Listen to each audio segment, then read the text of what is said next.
Welcome back to Owner Operated. A huge thank you to our subscribers for listening and sharing all of our episodes so far. This week, we're excited to bring you an interview with Owen Franklin, the owner of Blue Summit Supplies. Blue Summit Supplies sells office and school supplies primarily through Amazon and has grown to be the largest provider of office supplies on the platform after starting in 2016. Owen began his career as an engineer working on rockets, but quickly realized he had a passion for selling, as he says, the most boring product ever: envelopes. All right, so without further ado, today I am on with Owen Franklin, the founder in 2016 of Blue Summit Supplies. Welcome to the show, Owen. How are you? Good, man. It's good to see you. Good to be with you. I miss seeing you. We had such a good time almost a year ago today. So it's good to see your face again. Yeah, that was wild. Remind me why you were up in New York City. Why were you up in New York City? So Alibaba asked me to come up and speak at NRF. They had like a little panel for NRF. What's NRF? So National Retail Federation. It's a huge conference, a great conference. And it was really for like really big companies. And I felt a little odd being there, to be completely honest. But I mean, it was like really cool exposure, but it's a conference for like retailers, right? So there's a lot of like, it was really interesting to see, like, there was a huge focus on RFID for like inventory tracking for apparel retailers and e-commerce. And there's a huge focus, and which is very topical coming into COVID, is trying to make buy online, pick up in store work, because there's lots of inventory problems with that. And they were saying RFID can help solve that. And then all of a sudden COVID happened, and that was a huge deal. And so it was really cool to see the technology there and kind of what they're pushing. But they asked me to come up there and speak on a panel with the CEO of Alibaba North America, and then two other small business owners that use the Alibaba platform, just about global trade and our experience, using Alibaba to connect an American-based business with a foreign company.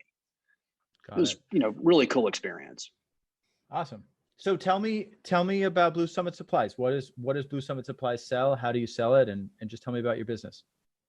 Sure. So Blue Summit Supplies started as a really an envelope company, I guess we would say, a one envelope, kind of an office supply company. And we started on Amazon. So we bought from a manufacturer in the United States, and we put our label on it, Blue Summit Supplies. We custom designed the envelope for the functional purposes of the consumer, and like read a bunch of reviews and figured out kind of what challenges were, and like tweaked the window locations. It sounds, I mean, you kind of just pick up an envelope and think that's just a folded piece of paper, but it's, there's some function to it on some of them anyway.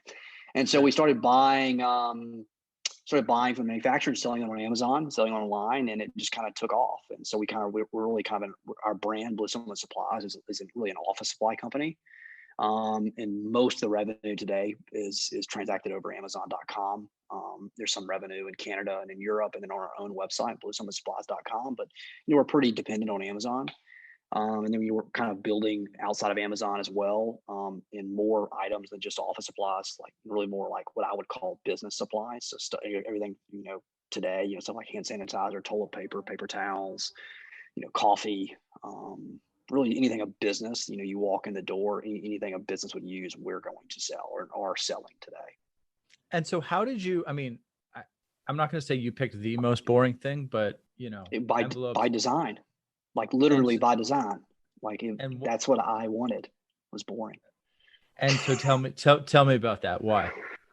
So, I mean, it's not really about envelopes to me. It was just kind of like, I was at my job. So I was an engineer. I worked on, it's ironic, I worked on helicopter rocket launchers, which sounds really cool, but it really wasn't that cool. Like, it was cool like once a year when we got to go shoot the rockets. And that was pretty cool.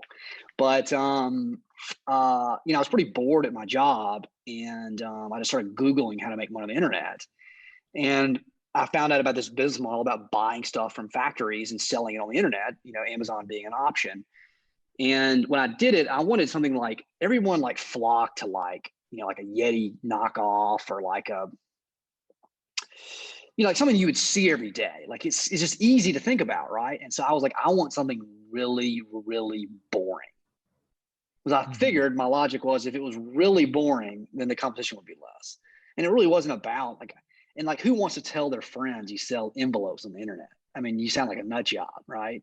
I mean, I guess it's debatable. Maybe I am a nut job, but I mean, my point being is that is like, I think it decreases the number of people I'm likely to compete with. And there really wasn't a ton of competition there when I started, and there still isn't today. And maybe that worked, but it's kind of, it's funny you asked the question, was literally, that was my wife and I sat down with an Excel sheet, like pick some items. And like one of our main criteria was, is it boring? And we picked some pretty boring stuff.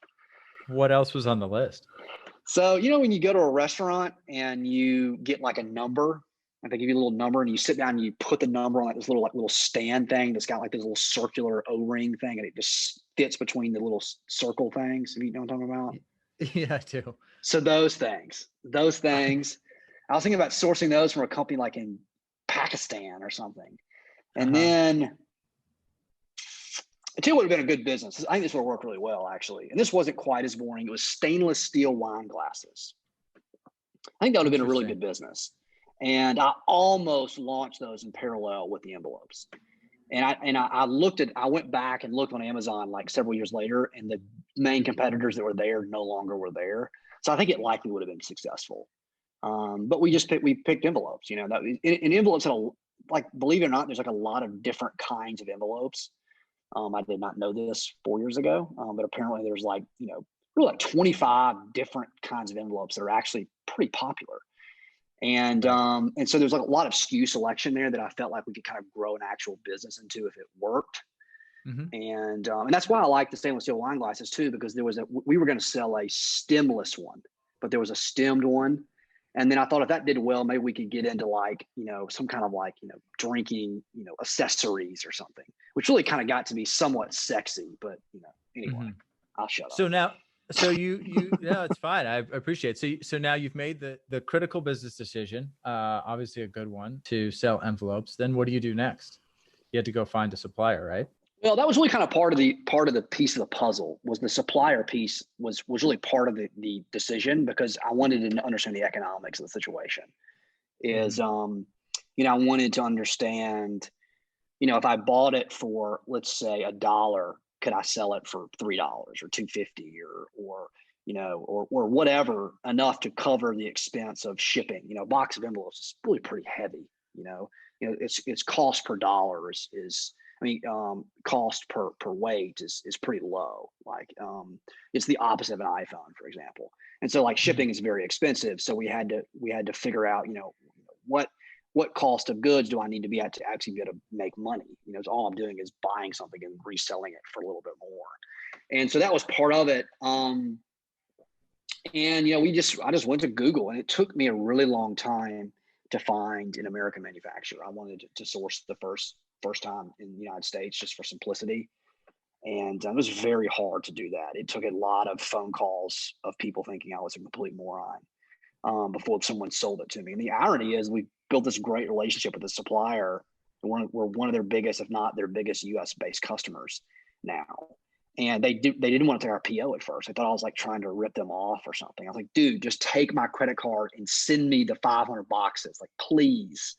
And they took the credit card and they charged me, and it was crazy from there. I got to go up there and meet. It's owned by a public company. I got to meet their CEO in person. It's just been kind of a funny, like, they asked me, they invited me up there, and I flew up to visit with them, and like I spoke to their executive team about like how we grew and how the company helped us grow. And it's really kind of a funny story, but it began with literally like talking to him, like, dude. And like, you have to think too, like, all I had was an email address. Like, I had no website, I had nothing.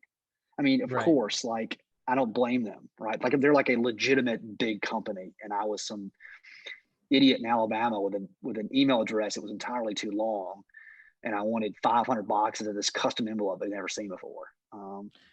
And so take me to before we keep going, I'm sure our listeners can be interested. Take me to the punchline today. How many envelopes, however you want to quote it, whether by volume or by container load or by millions, how big are you guys now? I don't want to say revenue numbers, but like from an envelope perspective, we probably, we sell at least 100 truckloads a year of envelopes, easily, full truckloads. And how many envelopes? Probably more goes in than the truck? that. It's about, I mean, let me a lot. Let me just take a guess. It's 6,000. For those God, listening, how he's many pulled out the zeros? calculator. I don't even know how many zeros that is. Probably like 3 million envelopes, maybe. That sounds about right. Per truckload. Yeah, per truckload. So we'll say there's. And then you're gonna do, Yeah, 100 let's say truckloads. 100. So 300 million envelopes a year. That sounds about right. They're probably 300 to 500 million envelopes a year. That seems pretty reasonable. Oh my gosh. And that's just for your envelopes category. That's just the envelope category. Yeah, and which is a good piece of our business, but it's not like our biggest piece of business. From envelopes, you expanded and now Correct. have a full suite of office supplies. So walk me through the product lineup. Not SKU by SKU, but kind of give us the sense for. I know. So from private label perspective, so like our branded SKUs, we really have a really good selection of envelopes, of folders, and some SKUs of like tape, like office tapes, and then tax forms, which is very topical right now. The end of January, we sell a lot of tax forms. Really, probably one of our biggest businesses. And we sell a lot of school supplies. We really kind of done some. It's kind of the whole business, like it was just kind of reverse engineered from like watching what the competition was doing and then like reading reviews and talking to customers and trying to understand, what was going on from the consumer perspective. And one of the things we did with school supplies, we started selling 30 packs of items. And, generally speaking, like a lot of times there's about 28 to 32 students, 25 to 35 students, average of say roughly 30 students in a classroom. So we started selling like these classroom pack type items like pencil pouches or lap boards or rulers or scissors or erasers or, just these little things that like a teacher could have for their students when they walked in on the first day. And no one was really doing that really on Amazon or off Amazon. And it's been really successful. And those things really blew up during COVID, even when schools were closed. It'd be interesting to see what happens this year. It's a very difficult thing to predict. And so let's go back. So you finally convinced this company to take your PO. You have 500 boxes of envelopes, right? Yeah. Now there was a journey from 500 boxes of envelopes sitting, in an Amazon warehouse or sitting in your garage or wherever you ship them to, and now selling 300 million to 500 million of these envelopes a year. Yeah, so to do a better number there. Works. So kind of give you better answer the question you asked earlier about the 300 or 400 million. So we sell about 10,000 items a day. So we went from 500 purchased, like 500 boxes to like 10,000. Like we sell to like roughly, like usually people buy more like 1.3 items per order. So like maybe 7,000 customers a day online is roughly what we'll sell today. And to kind of give you a scale difference. Yeah. No, it's enormous. And so help me out. Are you the largest office supply retailer in Alabama? I don't know. It's interesting. I know that we, at one time, I don't know if we still are, were the largest office supply seller on Amazon. Third party seller, not like Avery is obviously bigger than us, but they sell first party. So first party means it's more of a legacy relationship in retail. Like let's take Walmart as the easiest example. Like Walmart goes and buys, Head and Shoulders from Procter and Gamble. I think Procter and Gamble sells Head and Shoulders. Let's just assume I'm right. And they go and buy it and they resell it on Walmart.com or on Walmart. That's what in Amazon terms is called first party or 1P. And then what my relationship with Amazon is what's called 3P or third party. And so we basically just sell on the platform. Amazon gives us the privilege to sell on their channel and get access to their hundreds, over 100 million Prime members, which is enormously powerful. We would not be selling 7,000 items a day if it wasn't for that. And so that's kind of our relationship there. And so at the time, we had some, we were given access to some piece of information saying that we were the largest third-party seller of office supplies at the time. But in Alabama, I mean, I would imagine privately owned. I mean, I don't know. I have no idea. I mean, it's probably pretty close, but It's got to yeah, be close. I just don't know what other businesses are located here, and I don't know a lot about that. I kind of just sit in my office and just try to grow. And so tell me about that. So how did you have the boxes of envelopes, and how do you you made a listing, and there's a lot of people that make listings on Amazon. It doesn't take off. What do you think was the key to your success early on? I mean, it was a really good market. Like, it was a good product to sell. Like, it was a good idea. I think that was really probably one of the keys. Is there was I had a good competitive advantage from a supplier to consumer perspective, using Amazon as a channel.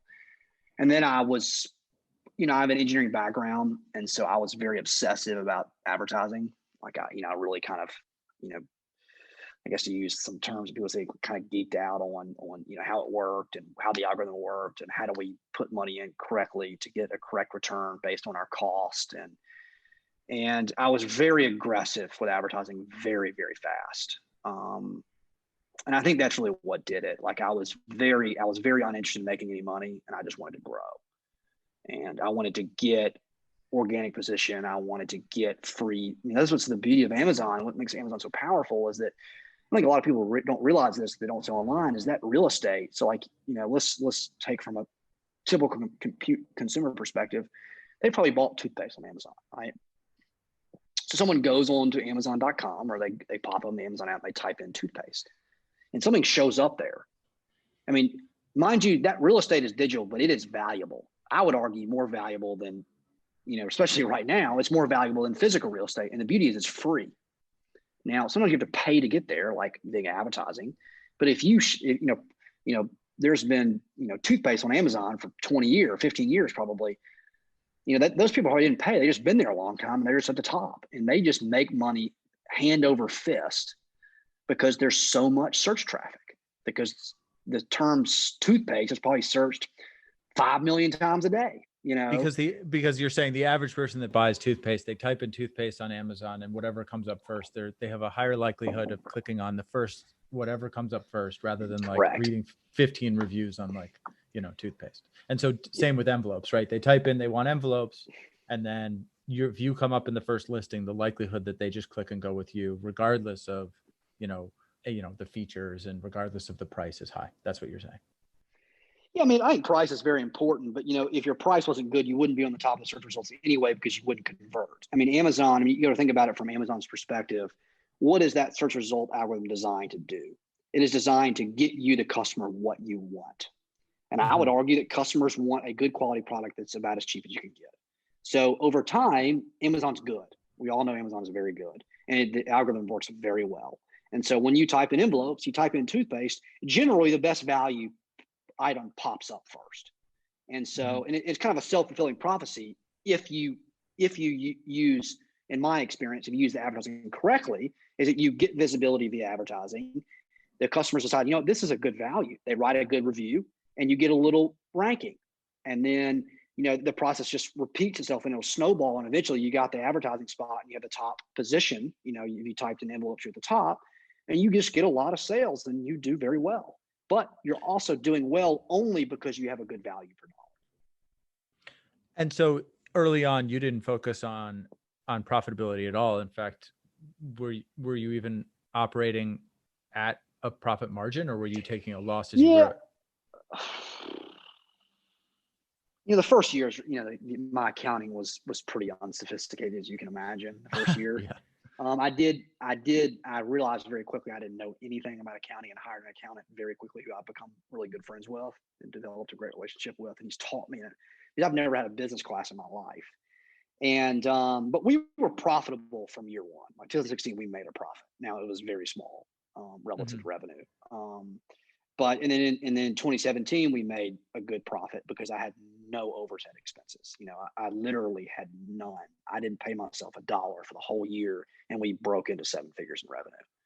And I didn't pay myself $1, and so we probably had almost no overhead. But in 2018, from 2017 to 2018, we 5x revenue, and we made almost no money in 18 because it was an infrastructure year. We hired a bunch of people. I made a ton of mistakes. and we grew very fast. And in my experience, when you grow very fast, you do a lot of stupid shit. And at least I did. Maybe I'm not very smart. I don't know. But we grew. There was a very large cost to growing 5x in revenue, and we paid it. So help me understand. So what were some of those mistakes? I mean, buying a bunch of inventory I couldn't sell, making bad hires, making bad decisions about shipping or not shipping, running in and out of stock, having way too much inventory of something, like no business, like 3 years of inventory on one item and having none of another, just stuff like that, pricing wrong, not pricing enough, pricing too much. I mean, just across any business decision I made generally wasn't, I would say generally was bad, but we made a lot of, I had no clue what I was doing. No clue. Not that I really know what I'm doing now, but at least we learned some things. And, but that's just part of it, that's part of doing something new. Yeah. I mean, it seems like you're having a lot of fun with it too. I mean, you've seen the success as you've grown, but it definitely seems like from your attitude, you don't let the bad decisions. No, that's what make them most fun. I mean, the most fun, I honestly, and this is kind of like what I like to say to my team, is that nothing in life is worth a shit is easy. Nothing that we're really proud of was easy to do. And this is not easy. Growing a business is not an easy thing to do. And it's not for the faint of heart, and you are going to fail. And if you're not failing, you're not doing something very impressive or very hard, in my opinion. And so it's just part of the journey. I kind of call it paying the toll. Is that it's just part of the deal. If you're going to grow a company, you're going to do a lot of stupid shit, and that's just the way it is, And that's what, to me, was what makes it fun. Is that you look back and you laugh at yourself at the stupid shit you did. It's kind of like Ray Dalio, who is like my favorite entrepreneur, and you've heard me talk about him. He says he always wants to look back at it himself. He goes, you're not learning enough if you don't look back at yourself 12 months ago and think you're an idiot. And so every year I aspire to that. And so far we've been able to do that. And so as you've grown and expanded into different product types and you've grown up in personnel, tell me a little bit about that. What have been the challenges in terms of adding to the team? And what's funny, Jesse, it's one of the first conversations you and I ever had. Generally I don't forget when people tell me things, especially someone smart like you. Is you told me you talked to a ton of e-commerce entrepreneurs during your road to buying your business. And it was funny that you said to me that it was interesting that like what I have done previously is like you were able to apply different sets of skills to get where you are. And I never really thought about it. I was just kind of figuring, I'm an engineer. Engineers, all they do is they go and do stuff and they break it, and then they look at, okay, why did it break? And then we go and fix it, and then we do it again and again and again and again. That's what engineering is. You constantly fail for a living. And then hopefully the very end product doesn't fail. And but as the company grew, the challenges were just different. And so we can talk about those for a minute. Before I had employees, the challenge was cash. And not making slightly better decisions than bad decisions to keep the company at least at break even. Let's break that down for a second. So when you say cash, I think I know what you mean, but correct me if I'm wrong. So really, when you say cash, you mean cash flow, and more specifically, you have to buy your goods that you're going to sell, and then you have to sell them, and then you have to collect from the entity that you sold them from, and during that intermittent time, you got to fund it. You got to fund it, and the more that you're selling, and the faster you're growing, and the more inventory you're buying, the more you need. The larger and larger that cash amount needs. And there are a lot of successful sellers on Amazon that have gone out of business because that nut, if you will, that amount just got too big too fast. And that's what happened to me. We didn't go out of business, but it's an interesting problem. It's this is one of those mistakes that you look back and you laugh at, just how naive I was.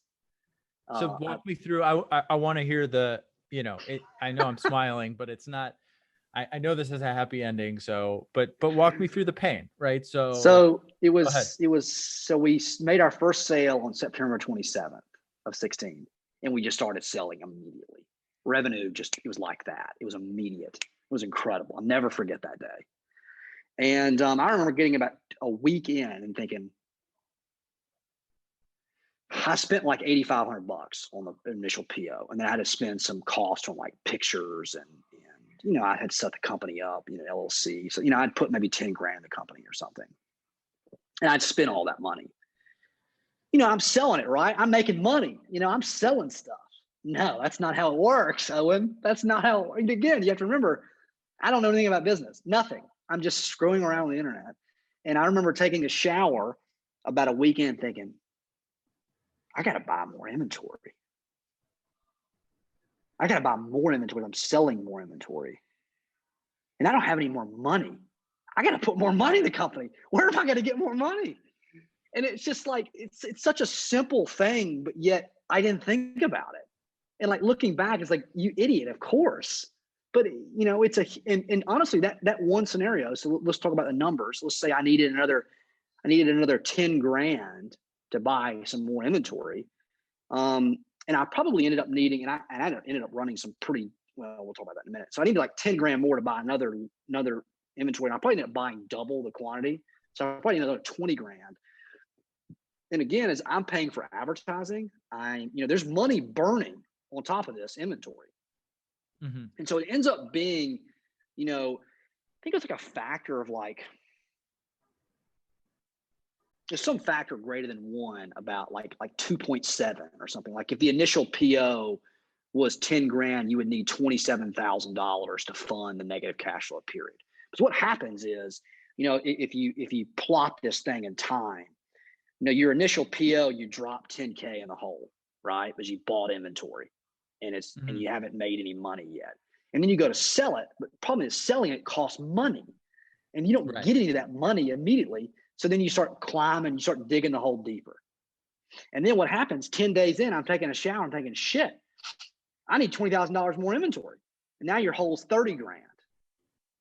But you're still spending money, and then they give you a piece of it, either the customer or Amazon or whoever it is you're selling to that is going to give you money, eventually gives you money. And then you get a little taste, but I mean, dude, the whole situation, you're just digging yourself a hole the whole time. And it's really a remarkably simple thing, but yet it's so easily missed. And it's very difficult to forecast because you don't know how much you're going to sell. Right. To your point, if you miss on the inventory, you buy too much inventory, you're hosed. You don't buy enough, you're kind of hosed. Because what happens if you don't buy enough? Dude. You miss out on income, and nothing drives me more crazy than not having inventory. But it's a double whammy, because not only do you miss out on income, you also drop in the rankings because you're not available for sale. Mm-hmm. And you know what's funny, Jesse? And I look back at the last 4 years, and I think the single decision that made this thing scale is that I bought from a U.S. factory. The lead time was maybe 30 days. And when I got comfortable with them and started growing, they got excited, and the lead time was shorter. Mm-hmm. And if I had bought from overseas, we wouldn't be having this conversation. Because the short lead time subsidized my inability to plan. I didn't know what I was doing. But I got a pass because the problem wasn't as hard. Buying from overseas with a 30-day lead time, with communication challenges, with a dynamic freight market that is always changing. COVID is just the newest entry to the change. It's hard, man, and we are still not very good at it. We're 4 years in, and we got beat to hell by COVID. And now 2021 is going to be another infrastructure year. 2018, we didn't make any money. It was an infrastructure year. 2021 is going to be an infrastructure year for my company. And we're going to invest a bunch in infrastructure to make sure this doesn't happen again. And the infrastructure, that when you say infrastructure, you mean labor, you mean software? Software, people, and now warehousing. We're going to start getting some hard assets, and we're going to start doing some of this ourselves. We have been good about finding suppliers and finding global suppliers and finding margin and finding efficiency. And we think that efficiency then then we can net about the same by covering, by bringing in some inventory ourselves. We've used 3PLs and we've used Amazon. We're still going to use Amazon for shipping to end users, but we're actually going to add warehousing as a functional skill set that this company has. It'll take 12 months to really build it.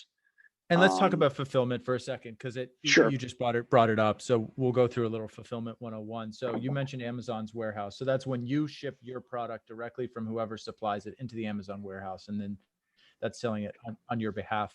But of course, you sell on your website, and maybe you sell through some other channels. So you leverage a 3PL. What's that?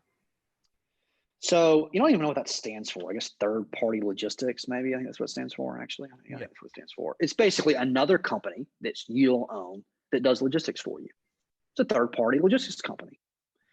And they can do everything from receiving containers to palletization to fulfillment to end users to transport around the country to shipping it to forwarding it to another place. I mean, they're basically a logistics company, and they're all different kinds at all different prices. And there's a lot of them. And honestly, it was a bit of a challenge to find one we trusted and liked. And we found several good partners that I'm really impressed with. And they're almost like, I see them not as like mentors as their companies, but like companies that I aspire to be like. They've been a big help. Without them, just like any value chain, you got to have good partners. And we found some good partners that really made this thing work. And so at the end of the day, no inventory other than like for samples or whatever touches your offices. For the most part, we do a little bit now, and we're probably going to do a lot more by the end of this year. But 2 years ago, that was the truth. Yes. And so you do want to build out some of your own warehousing to do your own fulfillment. And what, just help me out, what is in what scenario would you use that for? Your direct sales off your website or for local sales? A lot of things. So we're going to do it for like one of the things that we're finding is predicting sales is not an easy thing to do.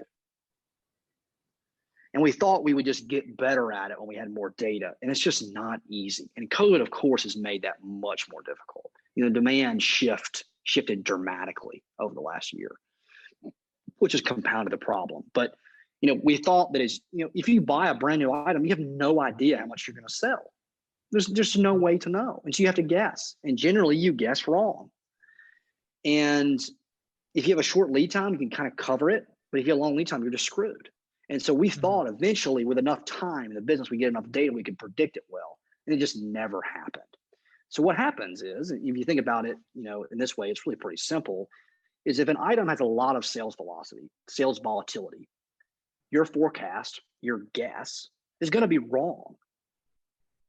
You don't really know which direction, but it's going to be wrong. And there's a lot of volatility, you're going to be very wrong. And so you can look at think of this like a wave. You have an amplitude up and down, up and down. That's the true sales, and your forecast is down the middle.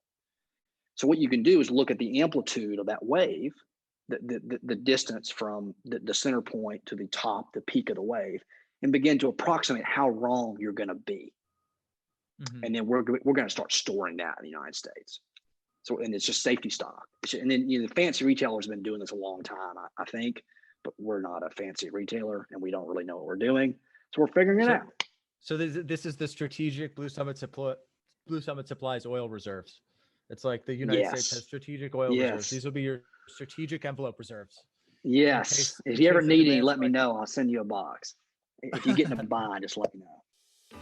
Hey there, I want to take a minute to talk to you about MenuHost.io, a brand new website that offers dynamic QR menus for restaurants or any other venue in the hospitality space. Quickly design and implement safe menus with our library of templates and easy-to-use dashboard. Instantly change specials and pricing anytime without reprinting. Gather important data on customers with MenuHost tracking capability, which can retarget your customers with advertisements through Facebook or Google. So go to MenuHost.io now to register for free and set up your custom menu within minutes.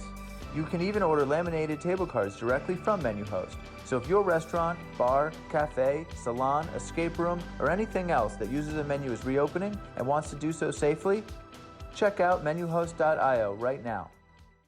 Hey there, owner-operated listeners. Did you know you can order custom printed products on Amazon? We didn't either until COVID forced us to reinvent ourselves. That's right, the team at ABG Print got crafty and launched a printing store on Amazon. And guess what? It's kind of awesome. Want a custom calendar for 2021? How about floor graphics for your business to execute a safe reopening? Maybe custom printed envelopes or a slick retractable banner for a trade show? flyers, postcards, wire-bound presentations, ABG Print can do all that and more. We've been around since 1992, always owner-operated, and always focusing on customer service to deliver your business great printed products quickly. Head on over to abgprint.com or check out our store on Amazon at amazon.com/abgprint. Use the promo code 10OWNEROP, that's 10OWNER-OP, to get 10% off any custom posters. Need something ASAP or have a confidential printing needs for a deal? We're here to help for all of your printing needs. Just give us a call at 212-398-1010. Okay, now back to the show. So talk to me about COVID and how, by the time COVID came, help us out, how many different SKUs or different products did you sell in your store, and, what did well and what went to zero? Probably like 275 SKUs roughly is what we had, plus or minus maybe 50. It was kind of hard for me. I've kind of stepped out of the daily operations to a certain degree, and it's hard for me to say exactly when we've added. I think we have like 300-ish now. Mm-hmm. And things did okay. We did okay. We took a beating in March. I'll never, ever, ever forget March 16th, that Monday. It was funny, Jesse, talking to you, you saw it about 2 weeks before me. 2.5 weeks before me. I remember we spoke because I was in New York, and we'd been hit pretty hard, and obviously we're in a slightly different business, but everyone was kind of work from home. And I remember talking to you, and I was just chugging along. And I think I gave you a heads up. I mean, it certainly wasn't pressure on my part. I think a lot of people anyone in New York would have given you the same heads up. But I do remember you saying that it hadn't quite hit you yet. And I was, certainly I was hoping it wouldn't. But so then what ended up happening? So we crashed and burned.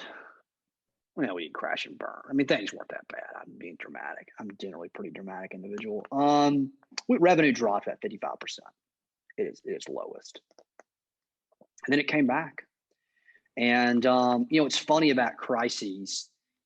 And, I've been reading a lot about this as this has happened and trying to learn. There's so many great things about, minus the human cost and economic cost. There's a lot of great things about COVID because it taught me an enormous amount. Anytime there's huge change, anytime there's huge crises, there's a great opportunity to learn something. Mm-hmm. And we did a lot of things we wouldn't have done without the crisis, and we learned a lot from those things, and we've gotten a lot more profitable, really in advertising efficiency because of it. And for the most part, the catalog did relatively well. I think we got a little boost in school supplies because people were buying online more. I think people are buying less folders right now as people aren't in the office. Envelopes haven't been a lot of difference, honestly. We'll see what this year does. But for the most part, the business pretty much came back. And I think we're revenue a little bit down, maybe 10 or 15%, maybe. It's really hard to say because we're still growing. Mm-hmm. So it's hard to say You mean you're growing because you have other products that you're launching? Yeah, and some items are growing, and there's, it didn't just destroy stuff, but we have a lot of problems still. There's, it was an interesting situation where the global shipping market is all messed up right now because there's a huge supply and demand imbalance. And, really, if I had to use a couple of words to describe the economics of COVID, I would use a discrepancy in supply and demand. That's how I would describe it. Because, you think about all of the challenges that we saw, from PPE to toilet paper to now, pricing being up and down, not being a lot of sales during holiday season, stuff not being able to deliver on time. There was a global shift in consumer demand, which ripped up supply and demand. And we couldn't, in some places, you couldn't even close to meet supply, in the system in which we're operating, whether it be PPE or UPS, was broke. It just couldn't meet the demand. And you have other industries like the restaurant industry where there was a lot of supply and no demand. Mm-hmm. And it's been very interesting to see it happen. I think you can learn a lot from that. It kind of, to me, helped me kind of provided clarity to how economic systems kind of work. And you had some challenges. I went onto your site about, I don't remember the specific date, maybe a month or two ago, and it looked like you were sold out of like not, a good portion of your products. They just weren't available for sale, presumably because you'd sold out of all of them. Did you have issues getting product into the US? We still do. Yeah. We have a lot of international supply chain problems where stuff is just running in and out of stock. And a lot of it has to do with two things. It has to do with demand changes. And then we've had problems with production. And then global shipping is global shipping timing is just terrible right now. It's taking twice as long, and then containers are like 3 times as expensive. I mean, it's a big problem. And a problem that's not going to go away probably in Q1 or Q2.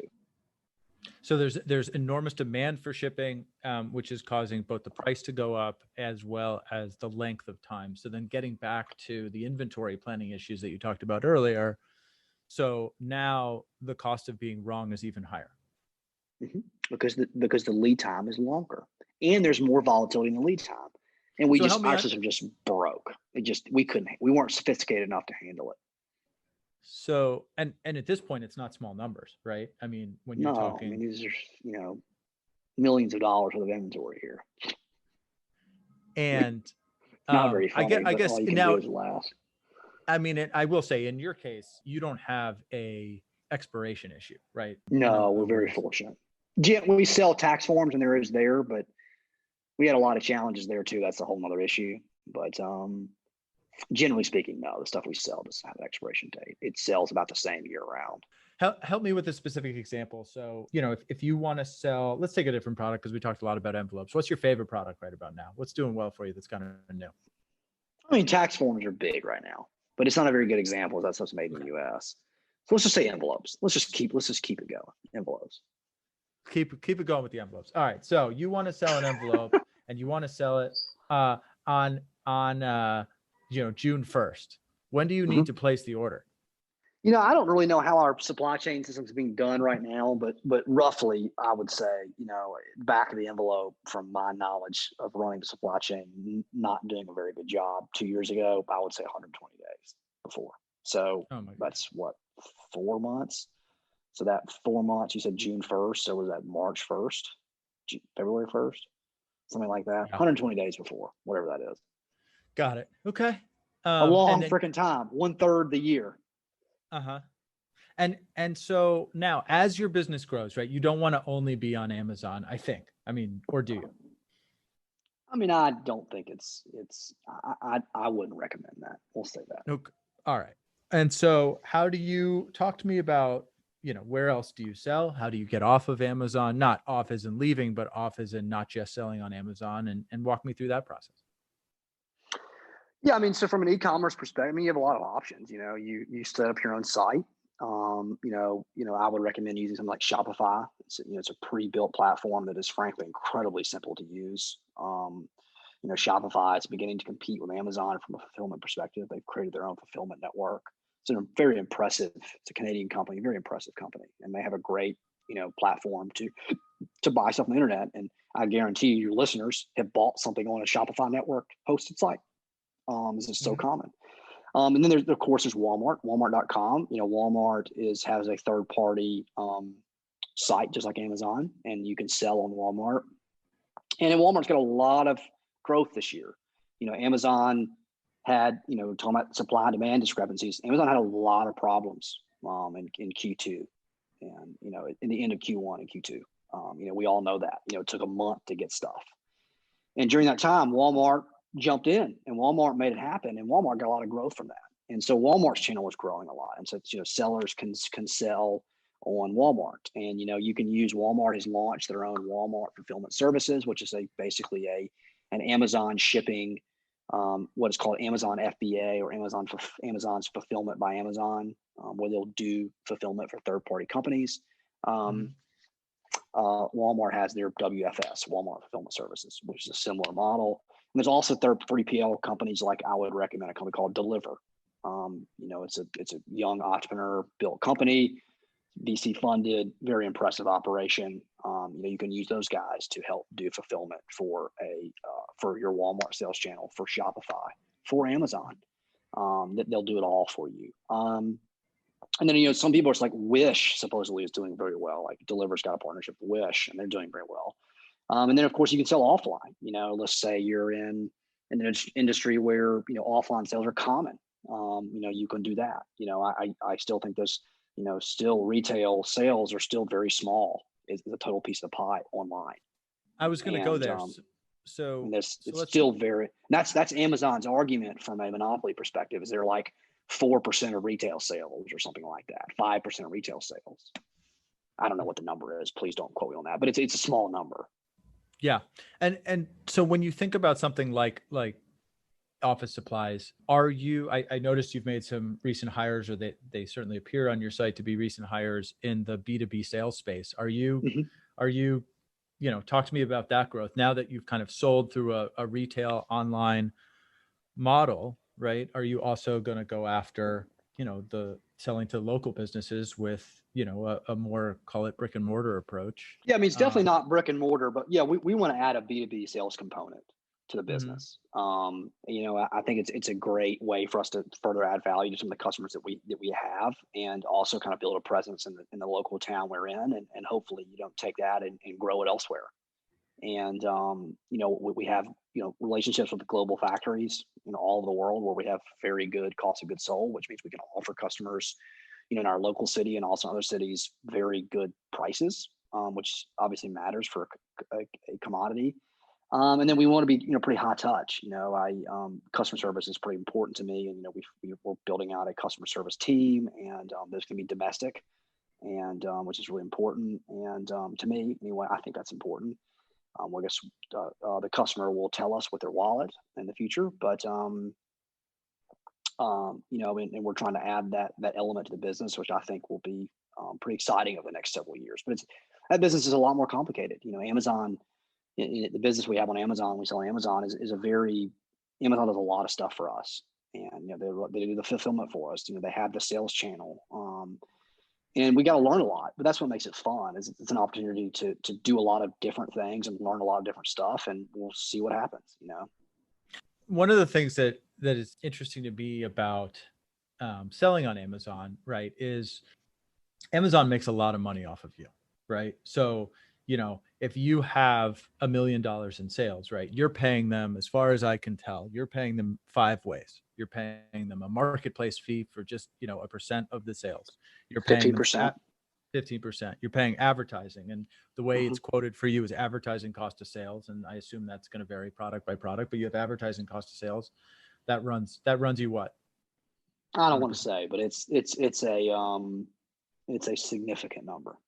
Right. It's a percentage. And then you have storage fees, right? Because you have items shipped there. That's the third way they make money. Then they have fulfillment because they ship it for you and they charge you for fulfillment. Correct. That's the fourth way. And the fifth way is because you have that cash flow challenge that we talked about, they may or may not lend to you. I don't know if you borrow from Amazon. We didn't really finish the conversation about financials, but if it wasn't for them, I wouldn't have been able to grow the business I grew because of that. They offered me a very big loan when others wouldn't, because they understood my business. They saw what cash flow we had, and it was brilliant. I mean, it's such a great idea, both for them and for me as the customer. And it really helped my business, and it helped them because we grew out a catalog and helped their business. When we added a lot of SKUs there that helped Amazon, and they funded it. It's incredible, really. But yeah, dude, they were a big help there. Big help. They were, and not to knock on Amazon and not to knock on you, but I just walked through 5 different ways they make money, right? And now you sell the good, and you pay for the inventory, and so in addition to all those things, then you have your head count, plus you have to buy the inventory and all that. So on a sale of whatever, $100, how much is Amazon getting versus how much are you? I know down to the dollar, but I'm not going to tell you. Is it fair to say that Amazon's getting a whole lot more than you are at the end of the day? I mean, they're not getting more than we are, but I don't know what their margins are. For example, let's dig into the specifics of that. Now, 15%. So they charge you 15% to sell on their site. You have to remember that includes a credit card transaction fee, which to them is probably 2%, maybe 2.1, maybe 1.8. I mean, Amazon's a great negotiator, but they have costs there, right? And they also spent an enormous amount of money billions of dollars acquiring the customers they have. And so, what is what is the cost there? Now let's talk about fulfillment.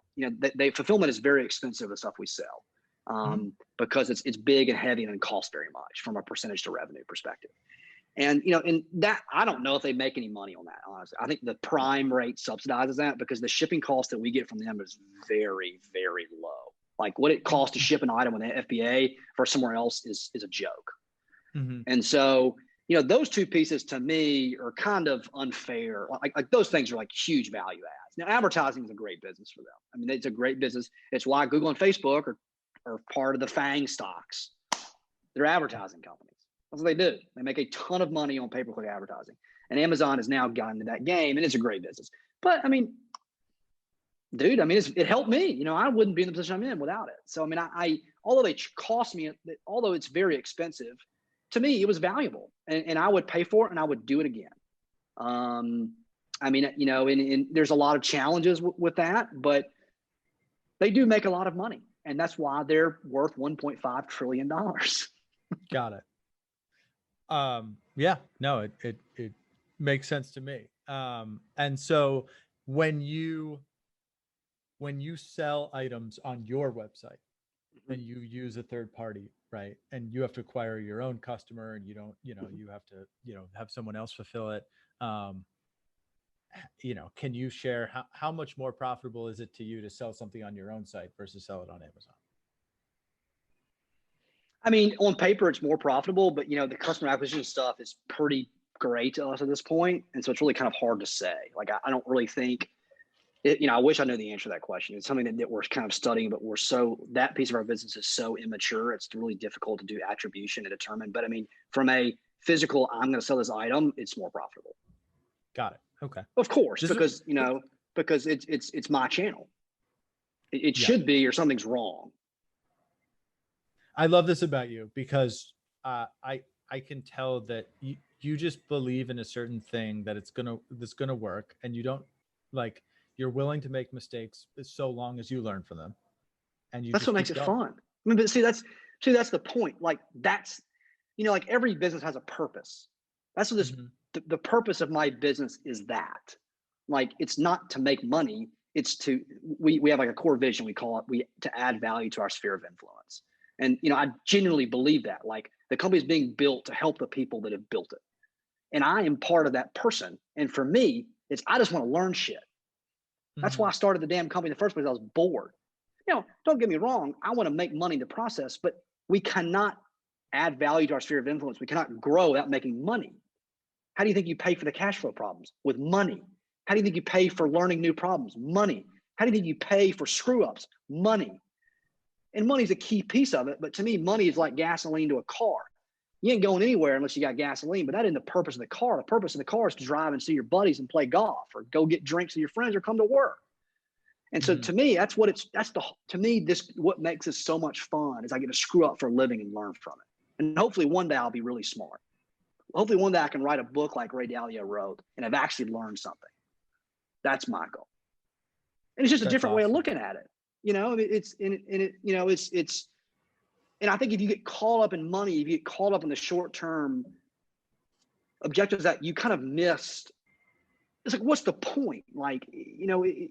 Money's a damn number on a computer screen and it only can take you so far. Now, don't get me wrong. Money's really important. Don't let me take away from I want to eat, I want to be able to provide my family. I want to be able to go on vacation, but there's more to it than that to me in business. And you have to balance those two things, of course, because you have to make money. If you don't make money, you're not here. End of story. And it's just this balance of trying to kind of, we have years where we try to make a bunch of money. And then this year is a big infrastructure building year. And next year we may need to make some money. We got to keep the balance sheet growing and keep us safe. Mm-hmm. I love how fired up you are. Have you, before your company, were you ever fired up this much about something else? Yeah, I'm a pretty intense individual. I hadn't never found my thing, and now I got my thing. But I played golf in high school and in college, and that was a pretty big deal to me. And I used to get pretty fired up by Tiger Woods. I'm a big Tiger fan. I really, really like him because in business is this. I've learned this from golf. but I was never mentally tough enough to be a great golfer. I played golf with a bunch of guys that play on tour, and I could hit the ball about as good as them, but I was a D when they were an A mentally. And in business, to be really good at business, I think you have to be very mentally tough. I mean, let me give you an example. Let's say you have a huge problem in, let's say, inventory systems or something. You're out of stock and you're having to figure out what to do. There's this huge problem that if you don't fix it, you're going to ruin your business. And I have to go have that meeting, turn that off, and walk into a meeting where an employee is upset, and I have to work through the challenge and make sure that I'm completely present to handle the problem, fix the problem, and then enable them to go back and do their job. And you have to be able to drop that problem and come into new and then go back to it. And I don't think that's a very easy thing to do personally. Maybe I'm not very mentally tough, but like that's what I'm striving. That's why I had so much respect for Tiger Woods. The guy was like a damn robot, man. It's remarkable. But that's what I'm working on now. A lot of the work that I'm doing today is mental toughness work to be able to handle the problems better. Yeah, I mean, you say mental toughness, but it's also compartmentalizing, because in the example you gave, right, like you're maybe tough with in the conversation on inventory, but I presume you're extraordinarily empathetic in the conversation with an upset employee, right? And I hope so.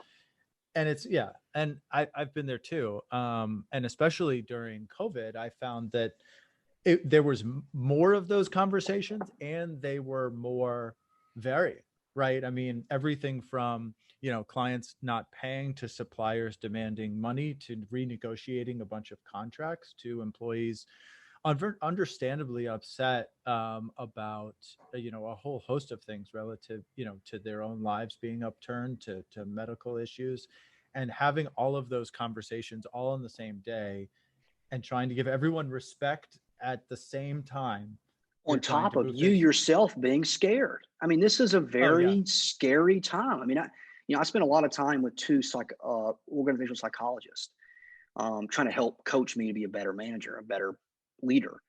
And we've talked about so much about how the impact on COVID I mean, human beings need other human beings. Like we need teamwork. We need camaraderie. We need to be in the office with people. Like we need that. And when you take that away from people, over time, it hurts them to their core. And I have seen that time and time again with friends and family and coworkers, where it's just, on me, like it's hard. And that just adds to the stress. It makes it harder to have emotional conversations. And it's tough, man. I mean, it's just a hard time financially, emotionally, economically, for your health, for the people. I mean, it just sucks, but again, it's also a great opportunity because you're learning, if you can get through this, you can probably get through anything. That's exactly how I feel. Right. I mean, and look, I mean, I know you said you were down 55%. I mean, I think we might've been down, in the 2 weeks after March and into April. I mean, we were down 90%. Right. And, we've come back, not to where we were, but we're on the road to recovery, and we're excited about that. But I really, I was saying to some, people would ask, how's the company doing? How are you doing? And I would say, I feel extremely fortunate. I feel awful for our employees. I feel awful for, the business itself, but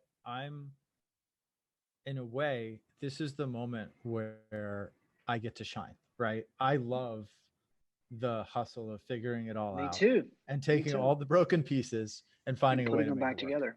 And putting it back together. And I think you're either just addicted to that or you're not. And it's certainly, you started this conversation off mentioning something that we had talked about in the past, and I'll just bring it up now, which is, through the life cycle of a company, there can be an individual at the top who has a certain skill set for a certain time that's right for the company. So, I came into ABG, it was a perfectly, respectable, good running business. And my hope was to double or triple it, right? And be a growth guy. I was not a restructuring guy. I was not a rebuild what's completely broken guy, right? And, you think about you, right? Like you might be really good at going from 0 to 1 million in sales. Well, then you had to get good at going from 1 to 5 million in sales. And then you had to go good at going from 5 to 25. And I don't know what you're up to now, but I think it's somewhere, north And of they're that. all different challenges. Every single piece of the way is a different problem and a different skill you have to develop. For example, now I have 5 or 6 directors, and I have to make decisions without being involved in the work that's being done. I don't really know how to do that. I have to ask questions to get at what they're thinking and why they're thinking it so I can make the decision. And I'm having to learn to do that. I don't know how to do that. And if I don't do that well, we will not become the company I want to become. If I do that well, we will advance. And then there'll be a whole new set of problems. And that to me is what's so exciting. And COVID is this. COVID is such a great thing to just beat the shit out of you. And you got to get back up and fight back. And those that don't fight back will fail. And it is what it is. I mean, it's business. I mean, it's hard. Build a business is not an easy thing to do. As I said earlier, I think business is not for the faint of heart, And, I think it should give you, Jesse, the confidence, and anyone else listening. If you get through this, dude, I think that, I don't know shit about business very much. I've been doing this for like 4 years, but I think if you can get through this, you can get through a lot of stuff. I have some mentors say this is the worst they've ever seen it. And these guys, they know about business. So trust them, not me. And I don't know, man. I think you're selling yourself short. I think I think you're doing great. So tell me, of those categories that I laid out, 0 to 1, 1 to 5, 5 to 25, maybe 25. Where do you feel like you feel like you've built the skill set for each stage? Do you feel that you were better at one part versus another? What's the CEO that you see yourself being the best at? I think that this company gets bigger, I'll get better.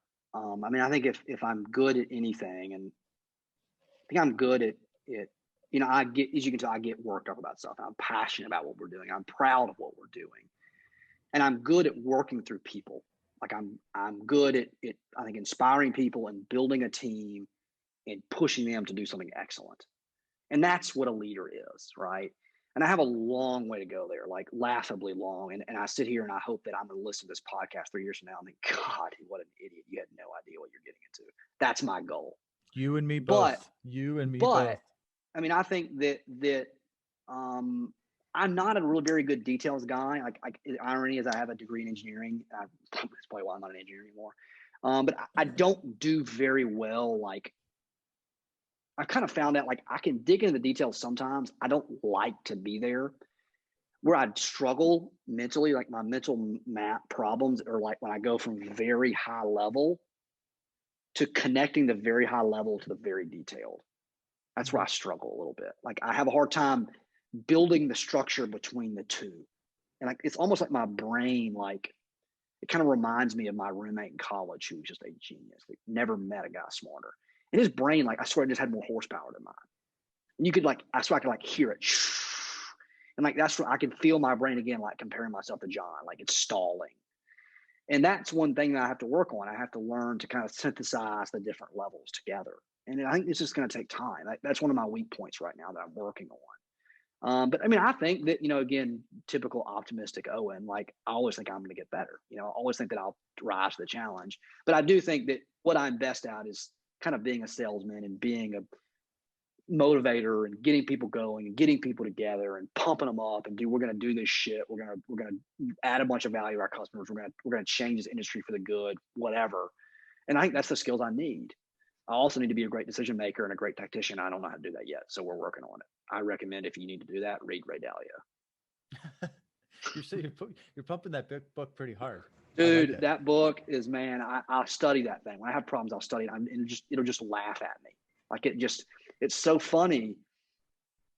I think you can probably relate to this. Is that as we've begun to build these departments and like my directors are managing people and they make mistakes, I find it easier to see them make mistakes than when I make it myself. And I can learn from that. And it's kind of accelerated my management learning. And, it makes sense because it's such a difficult thing to see yourself do stupid things, especially when you interact with others. And so, but what's funny about principles is he talks about how he built his company and all the principles he used to build it. So it's kind of like you're sitting up over the top of him as he's building his company. You're watching him do it. And to me, it's easier to kind of pick it up as you do that. I think that's why it's been helpful, because it's so simple, just like the cash flow problem. Of course you need more money, but you don't think about it till you need more money. All right. So what's the future of Blue Summit Supplies look like? What are you hopeful to do with Blue Summit Supplies? What do you want it to become? I want to continue to grow the company. I want to grow customer count. I want to continue to grow the team and continue to add value to everyone that we touch. That's our vision. And I think we'll do that online and offline. And I think building on and offline is a unique challenge that is exciting to me because it's complicated, it's sophisticated. There's a lot of infrastructure that will have to be built. I wanted to be a rocket engineer my whole life. My grandfather was an actual rocket scientist, right when the Germans came here after the war and built the space program in Huntsville. And I always wanted to work on rockets because rockets are complicated as hell. I still can't think of something more complicated, something that's physically built than a rocket. It's just, I guess like a huge skyscraper is complicated, but just the tolerance requirements on rocket manufacturing is just outrageous. Like how perfect it has, how precise it has to be. It makes it very hard. And that's what I wanted to work on because it was complicated. It was hard. But the problem is that, and just like any millennial, I wanted to do the whole thing on the first day. And of course you can't do that. It's laughable. But I got to do some little piece, tiny widget. And I didn't get to do enough fast enough. And I wasn't happy with it. So I said, the hell with this, I'm gonna go build my own thing. And that's what we've done. And so now I kind of see that this distribution system that we're building is just my rocket. It's this complicated, sophisticated, organizational, where we're meshing, physical products with IT infrastructure, with people, and with warehouses and hard machinery all together, and to make it as efficient as humanly possible. And that's my challenge. And it's my rocket. It's my rocket that I'm building. That Lockheed Martin wouldn't let me build because I had no business building my own rocket. That's so beautiful. And so, and it's something that I hope to build. And if we don't build it, we don't build it. Only time will tell. But that's my objective is to build a big organization. Hopefully we can make a big impact by doing it and do some really hard stuff. And then when we're done with it and I decide that I don't want to work anymore, which probably will be in a box, I can be proud of what we did. That's really my only objective, honestly. Look, this was great. I appreciate you bringing me on. It's good to catch up too. I miss hanging out with you. I look forward to coming to New York again. Yeah, it'd be great to have you back. I hope you and everybody else will get them all back in the city. All right, thank you for listening to another episode of Owner Operated. If you want to help us grow the show, please leave a review on your favorite podcast app. If you think that you or someone you know would be a good guest for the show, contact us. We'll see you next week for another interesting conversation with an owner-operator.